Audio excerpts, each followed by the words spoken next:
Dragii mei, părintele Paisie Aghioritul, născut la data de 25 iulie în anul 1924, a fost un călugăr ortodox care a trăit la Sfântul Munte Athos. Și-a dedicat viața sihăstriei și a trăit o mare parte din viață la Sfântul Munte Athos. Cuviosul a lăsat în urma sa o profeție cutremurătoare care prevede conflicte armate în zona Balcanilor și avertizează asupra faptului că nu mai avem zile multe.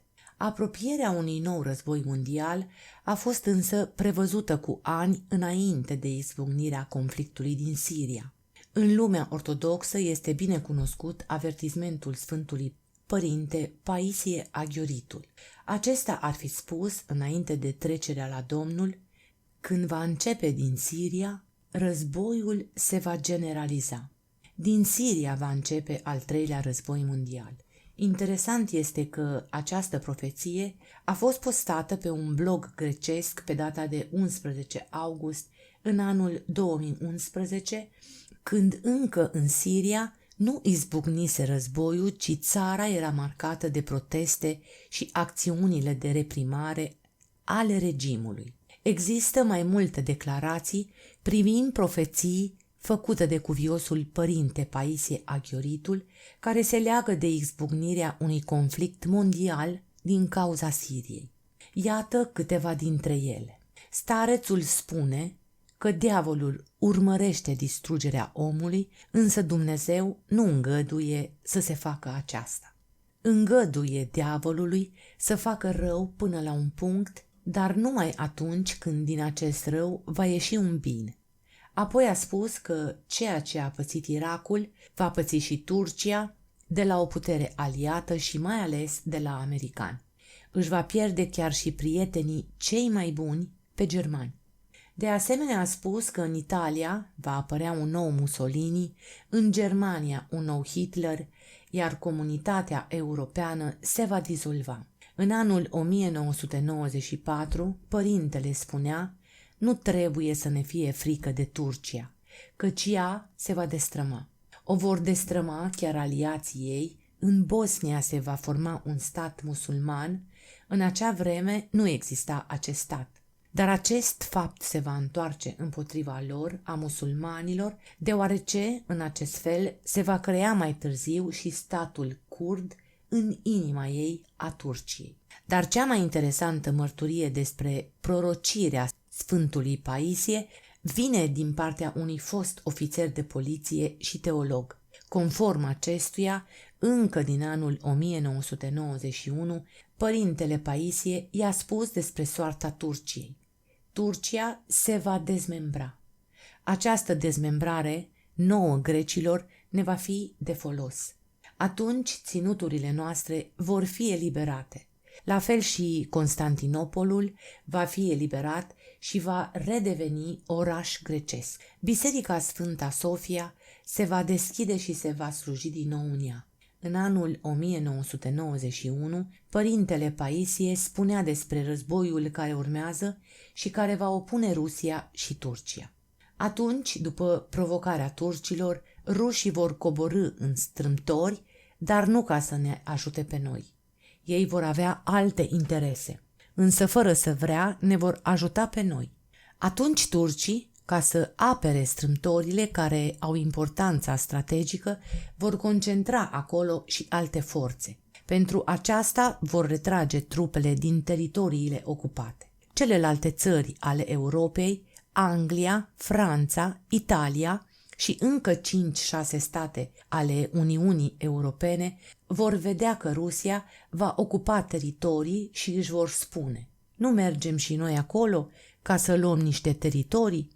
Toți însă vor dori partea leului și astfel vor intra și europenii în război. Trupele grecești vor păzi doar granițele. Faptul că ele nu vor lua parte la acest război va fi pentru noi o mare binecuvântare a lui Dumnezeu, căci cei care vor participa la război se vor pierde. Atunci, fiindcă grecii se vor înfricoșa, mulți se vor întoarce la biserică, la Dumnezeu și se vor pocăi. și pentru că va exista pocăință, grecii nu vor păți nimic rău. Dumnezeu se va milostivi de Grecia deoarece lumea se va întoarce către biserică, către monahism și vor începe să se roage. Mulți turci se vor boteza creștini. Ultima mărturie consemnată datează tot din anul 1991. Asemănările cu ceea ce se întâmplă aproape 25 de ani mai târziu sunt teribile. Ea aparține unui monah din Sfântul Munte Athos care a stat de vorbă cu Sfântul Paisie. Turcii nu ne vor lovi, dar Grecia nu va suferi prea mult. Nu va trece mult timp după atacul turcilor și rușii îi vor lovi pe turci și îi vor căsăpi. Așa cum rupi o coală de hârtie, tot așa va fi sfâșiată Turcia. O treime din turci vor fi uciși, o treime se vor încreștina și o treime va merge în adâncurile Asiei. Folosirea apelor Eufratului de către turci pentru irigații va fi o preînștiințare că a început pregătirea marelui război care va urma.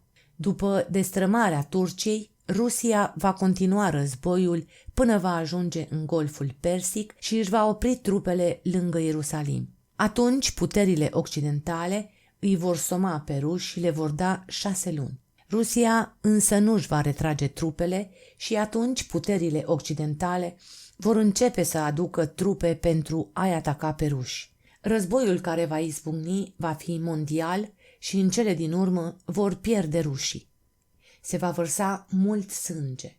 Marile orașe vor deveni ruine, dar noi, grecii, nu vom participa la acest război. Toți cei din jurul nostru se vor sfâșia unii pe alții, însă noi vom sta deoparte. Părintele susține că cel de-al 3-lea război mondial va începe într-o noapte și va fi în numele păcii. Părintele a fost unul dintre părinții cu viață sfântă ai vremii noastre. După trecerea părintelui la cele veșnice, chilia sa a devenit un mare loc de pelerinaj, mai toți creștinii ce ajung în zonă poposesc câteva minute în curtea chiliei și în paraclisul amenajat în interiorul acesteia. Încă din vremea vieții sale, curtea chiliei era mult colindată de pelerinii atoniți, însetați de cuvânt duhovnicesc și sfătuire înțeleaptă. În data de 3 martie, în anul 1957, părintele este tuns în monahism, dându-i se schima mică sub numele de Paisie. Anul următor, în anul 1958, părintele se muta la mănăstirea Nașterea Maicii Domnului, unde va petrece vreme de 4 ani până în anul 1962.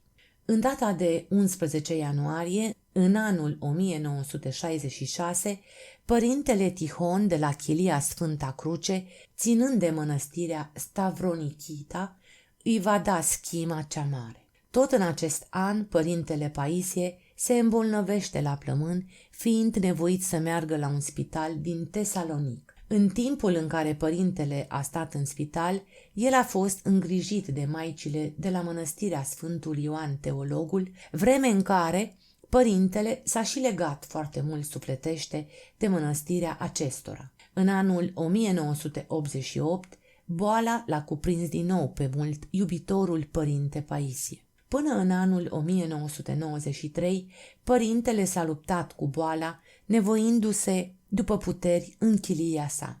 Mai înainte de a primi numele monahal de Paisie, părintele s-a numit Arsenie. S-a născut în data de 25 iulie în anul 1924 în Farasa, localitate din Capadocia, fiind botezat de către Sfântul Arsenie Capadocianul în data de 7 august. Părintele a făcut școala primară, apoi a lucrat ca tâmplar, până să fie chemat să facă stagiul militar. Arsenie este înrolat în armată în anul 1945, urmând ca vreme de 5 ani până în anul 1950 să-și arate neîncetat dragostea și spiritul jertfelnic ce îl vor caracteriza mai apoi toată viața. Starea de sănătate se înrăutățește, urmând a fi operat în data de 4 februarie în anul 1994. Șansele de vindecare sunt minime, cancerul afectând în mai multe părți trupul părintelui. În data de 12 iulie, în anul 1994, la ora 23, într-o zi de marți, părintele Paisie Aghioritul a trecut la cele veșnice, fiind înmormântat în mănăstirea Sfântul Ioan din Suroti. Sfântul Paisie a fost unul dintre cei mai iubiți și apreciați părinți de la Sfântul Munte Athos. Era vizitat anual de mii de persoane din toată lumea ortodoxă și nu numai. Sfântul Paisie este cel mai renumit pentru învățăturile sale spirituale. În data de 13 ianuarie, în anul 2015, Sfântul Sinod a proclamat cu unanimitate canonizarea cuviosului Paisie Aghioritul. Să-l lăudăm toți creștinii într-un glas pe cel trimis de Dumnezeu în aceste vremuri de cernere, spre mângâierea și îndrumarea noastră, pe cel ce s-a nevoit în chip bineplăcut stăpânului, arzând de dragoste pentru întreaga lume, pe Paisie, mult minunatul, care inima și-a pus pentru noi și pentru mântuirea noastră.